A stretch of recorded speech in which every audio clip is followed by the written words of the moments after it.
I fear not the dark itself, but what may lurk within it. Welcome to Lurk, bringing you creepy, strange, and bone-chilling stories, with your host, Jamie Jackson.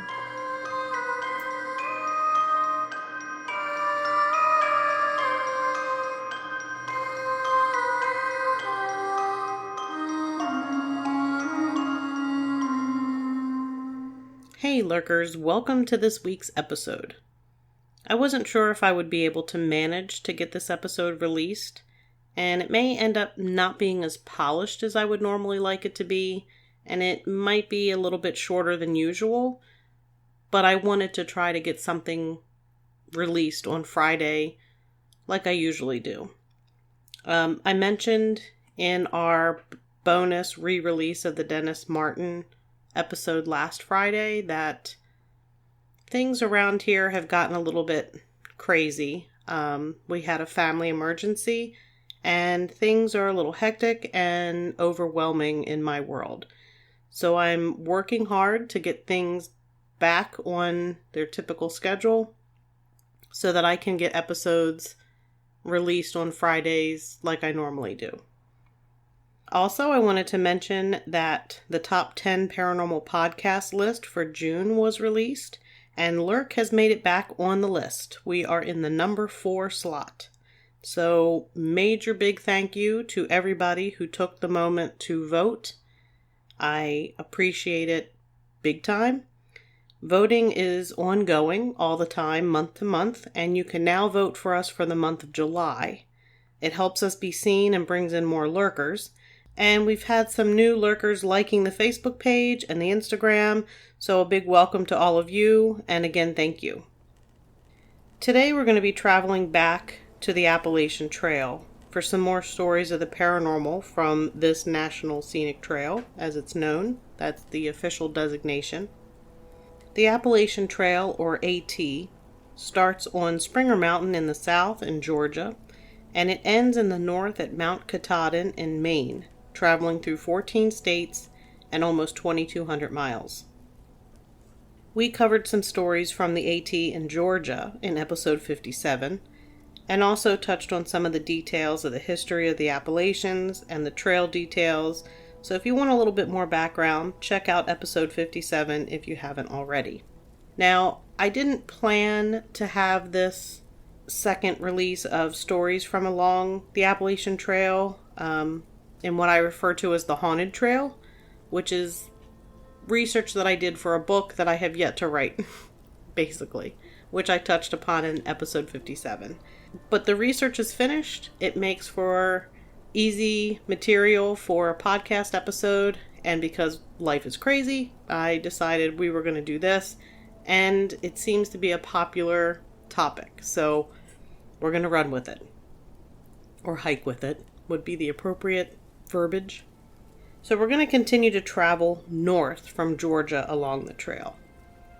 As I mentioned, most thru hikers start in the south in Georgia and travel north when they do their thru hike. So I have opted to try to follow that same pathway. After leaving Georgia, the Appalachian Trail goes through 96 miles of North Carolina before hitting the Tennessee border, where the trail begins to meander back and forth across North Carolina and Tennessee across the state line. The trail becomes more difficult in this area, with a lot of switchbacks to make the ascents and the descents a little easier.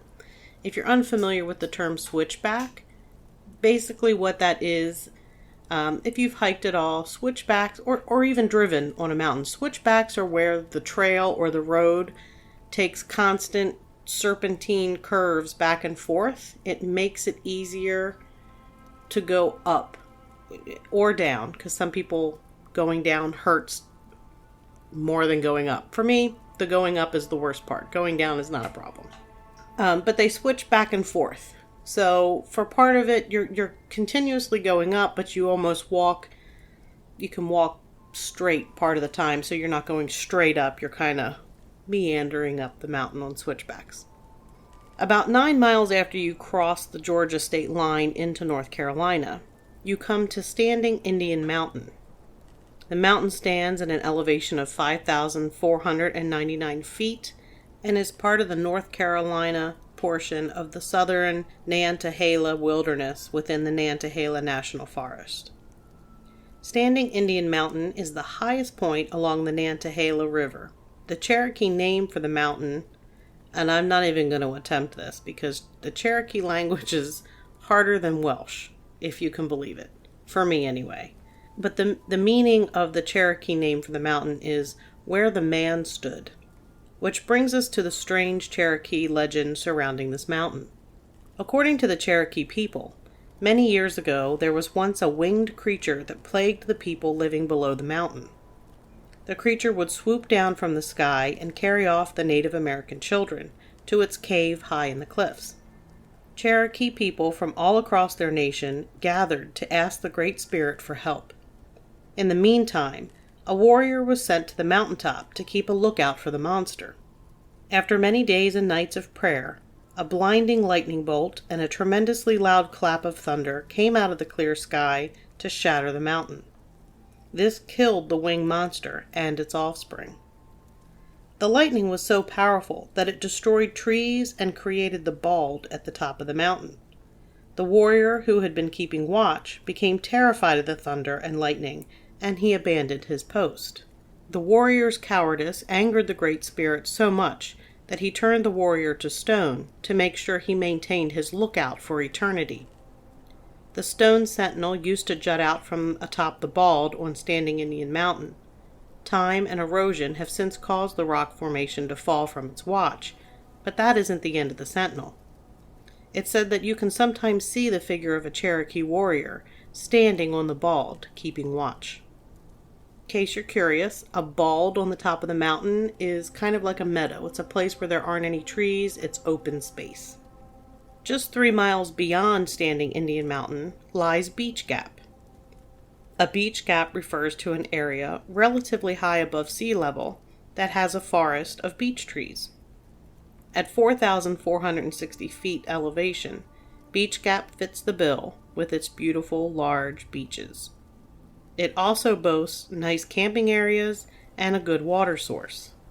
It was the draw of water that brought hiker Duffy to Beach Gap. This is the story that was shared by Duffy.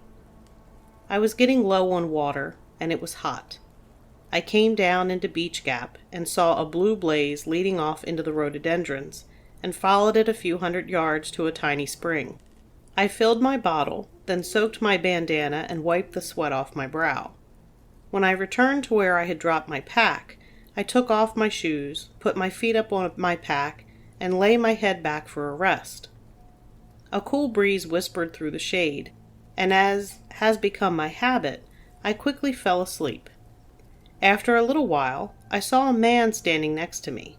He had a shapeless brimmed hat, a brown jacket of some soft material that must have been awful hot to wear, and he wore a curly brown beard and had long, stringy brown hair.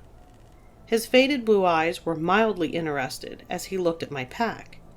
He stood near my right elbow and spotted my water bottle at my left. He mumbled something like, "I'd like to look at this, just for a minute." As he leaned across me to pick it up, as his shadow crossed my face, I opened my eyes, only to see that, of course, I was completely alone. Duffy's story begs the question, was he asleep and dreaming? It's easy to dismiss such an encounter as simply the imaginings of a mind in REM sleep. However, those moments when we are just beginning to fall asleep are said to be the moments when the veil between our world and the world of the spirits is the thinnest. Perhaps as Duffy relaxed in the shade of the beech trees, his mind was able to suspend disbelief and allow an old spirit to interact with him.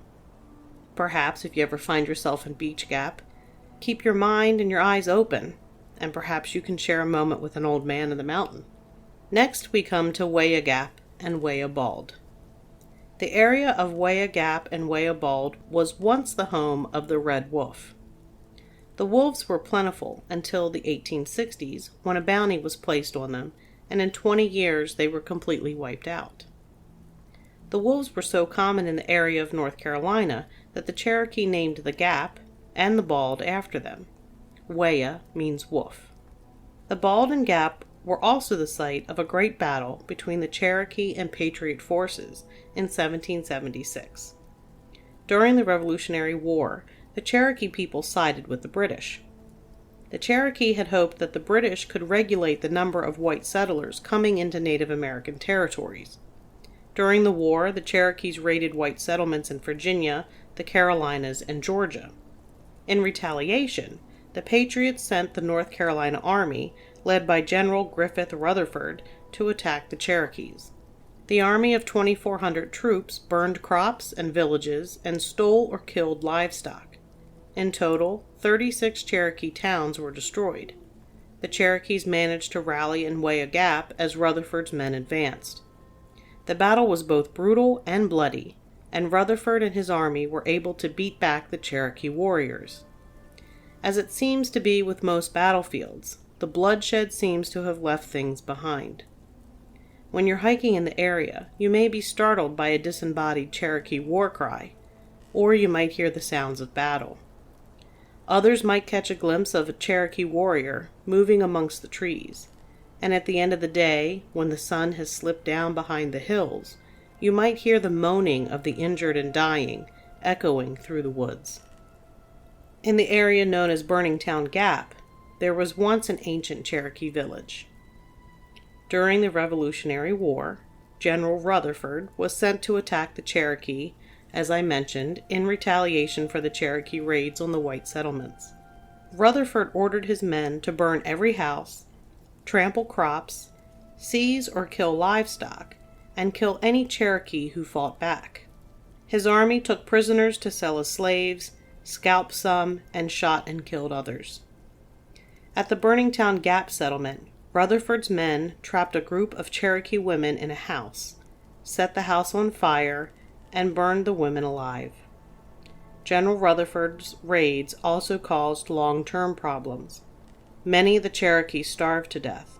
55 to 70 villages were destroyed, along with crops and livestock were killed. 100 years later, the area was known to be a town where freed slaves lived. The freed slaves lived a quiet life on the mountain until items began to go missing in nearby towns. The freed slaves were blamed for the thefts, and they were also accused of harassing the other mountain people. The nearby town, fed up with the goings-on in Burningtown, eventually set the village on fire and burned it to the ground. Today, the area gives off a creepy feeling. Sounds seem to be muffled, and a strange presence is felt. People have claimed to have a feeling of depression and become uncomfortable, and still others even claim to be physically sick to their stomach. But all these feelings disappear the moment the person is away from the area. Next, we're going to move to the area known as Fontana Dam. And around the area of the dam, there's a story that says that long ago there was a settler that was killed while he was out looking for his lost daughter at night. And that today, hikers along the trail say that if they get turned around or they're lost, they encounter a mysterious light that seems to guide them back to safety. Now, Fontana Dam itself was built in the 1940s, and it displaced several small towns. Farms were taken, and the landowners were given only small parcels of acreage in return, with no assistance. Most of the grave sites below the water line were relocated, or at least most of them were. Many Native American grave sites were left, along with any graves of families that couldn't be reached. So it begs the question, is that mist rising off the water, or the apparitions of the dead that no one can visit? After displacing 1,300 people by building the dam and flooding the valley, the government promised to build a new road to replace the highway that provided access to the area where over 30 cemeteries were located. They only completed 6 miles out of the promised 26 and stopped construction in 1971. They claimed that acid-bearing rocks in the area created dangerous runoff when disturbed. Now the road to nowhere stands as a reminder of the government's broken promises to these families. If you visit the area today, you could notice that your electrical equipment like phones, watches, and cameras malfunction. Some have claimed to see robed figures walking in the woods, and others have heard voices. And just in case you're wondering, the road to nowhere is never going to be finished. I believe it was 2018 when the government reached a settlement with the county and basically gave the county money, and they're never going to finish that road. It's said to be one of the most haunted areas in North Carolina. The Appalachian Trail also has its share of cryptids, the most famous being Bigfoot. I don't think there's a state that really is lacking some type of Bigfoot sighting. In North Carolina, Bigfoot goes by several different names. Pine Tree Charlie, the Woolly Booger, which is my favorite because I am secretly a 13-year-old child and I enjoy potty humor and body humor. Boogers are funny. So is poop. Also farting. Anyway, the Woolly Booger and Boojum, to name just a few. Back in the 1920s, there was a woman who went to put her horse in the barn because of an impending storm. In the yard, she came across a human-like creature covered in brown hair with yellow streaks. She ran for the house, but the creature grabbed her. She held tight to the porch post as the creature tried to pull her free. The woman's husband heard the commotion and came out to see what was going on. At the sight of her husband, the creature dropped the woman and ran. In October of 1986, a witness stopped her car on a remote gravel road to take a break. She smelled a strong, musty urine odor and heard a low, deep grunt. Then she saw a black and gray creature in the underbrush with a human-like face. She didn't stay long after that. In March of 2000, a hiker reported a large creature with black hair walking upright. The hiker was certain it was not a bear. In 2001, a hiker found human-like footprints with 5 toes that was 12 to 14 inches long. In August of 2002, men looking for arrowheads encountered a humanoid creature covered in black hair, standing upright in a stream. The creature ran off, and it was said to have a very foul odor. 4 miles from the Nantahala Outdoor Center, a hiker found barefoot human-like footprints, too large for a man, in the snow. He followed them for about 1.5 miles until the terrain became too rugged to proceed safely. But perhaps the most bizarre Bigfoot story is the story of Boojum and Annie. There was a creature that was said to roam the area near the Appalachian Trail in North Carolina. The thing was not quite a man and not quite an animal. It stood about 8 feet tall, and every inch of its body was covered with shaggy hair, except for its human-like face. The creature was known to make strange noises like lip-smacking noises, grunting, and heavy breathing. Its name was Boojum, and he seemed to be harmless enough, but he did have 2 all-too-human habits. The first of these was the Boojum was greedy, and he loved to hoard gems. Rubies and emeralds are found naturally throughout the mountains of North Carolina, and Boojum loved to hunt for these pretty precious stones, and he'd hide them away in his own treasure hoards. He was kind of a thrifty sort of creature, and he would scoop up the discarded liquor jugs that were thrown out by tourists and other people in the area, and he would use these to store his gems. He'd fill them up, and then he would bury them in one of his secret caves on the mountain that only he knew the location of. Boojum's other bad habit, that made him a little more man than animal, I guess, was that he loved to look at pretty girls.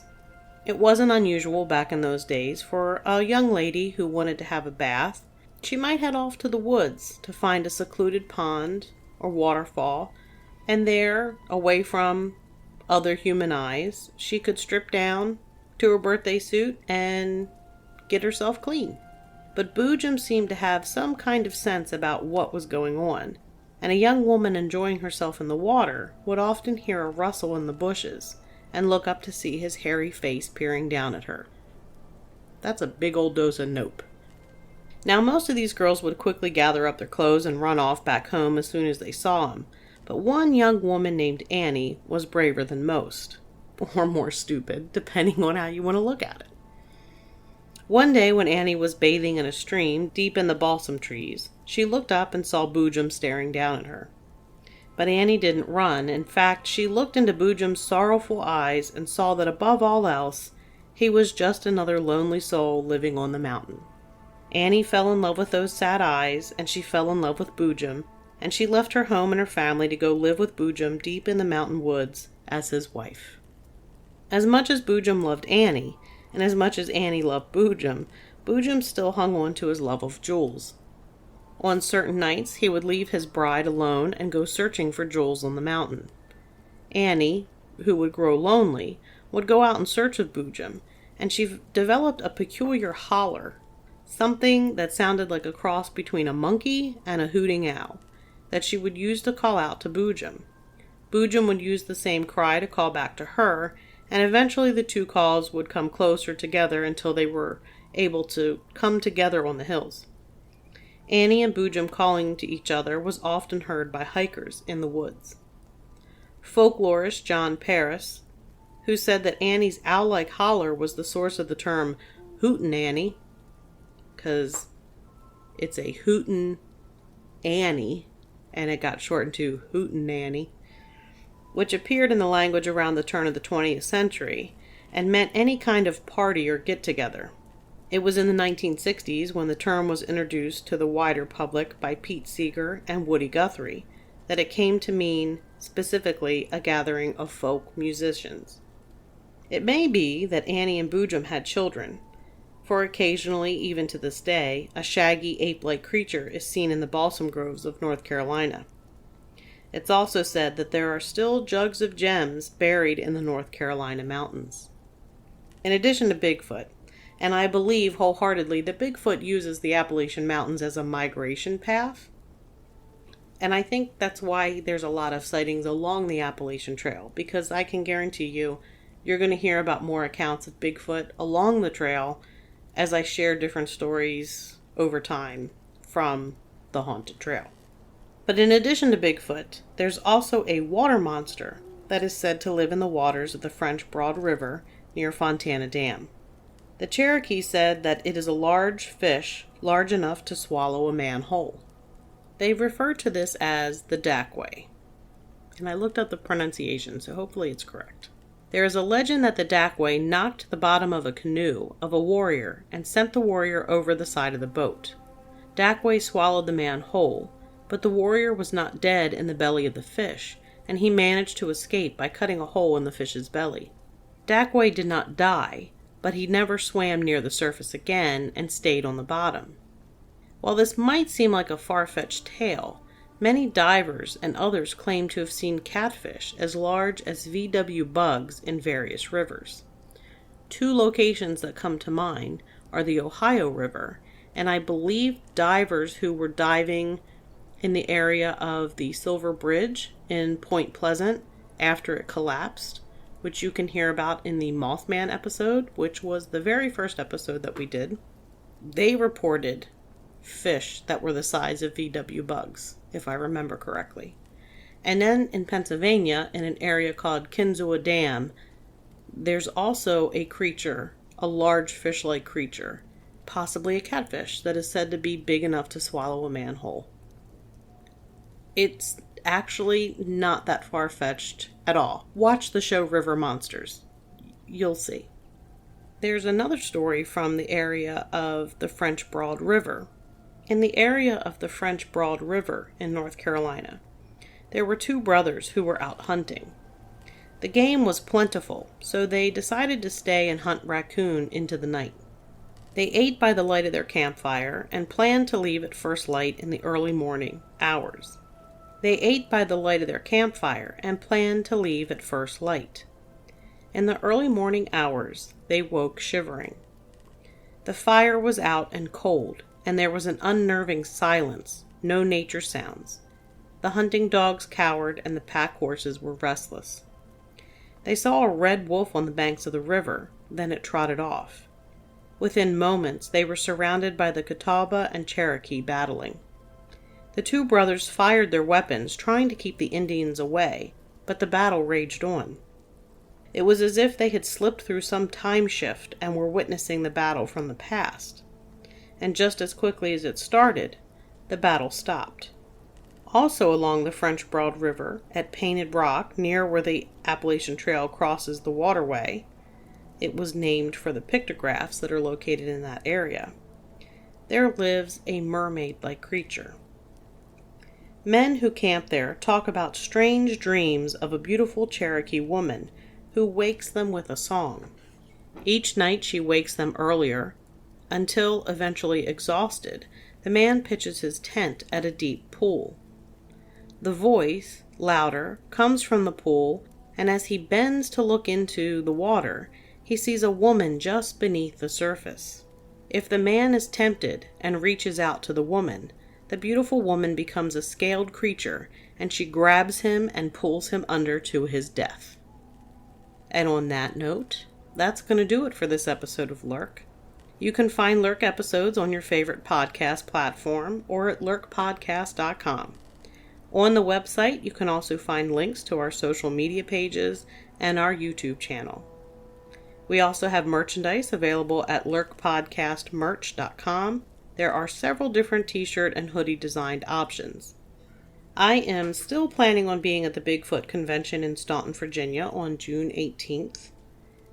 My friend will also be there with her business So Sci-Fi and Beyond, which I have mentioned before. And I believe she's planning on doing a raffle of a Bigfoot quilt. I think it's Bigfoot. I know it's a raffle, and I know it's a quilt, and I know it will be paranormal or sci-fi themed, but I thought she said Bigfoot. Anyway, if you're in the area, stop by, say hello, buy a raffle ticket, get a Lurk shirt. It all looks like it's going to be a really cool convention. A lot of interesting things and a lot of vendors. So until next time, keep lurking.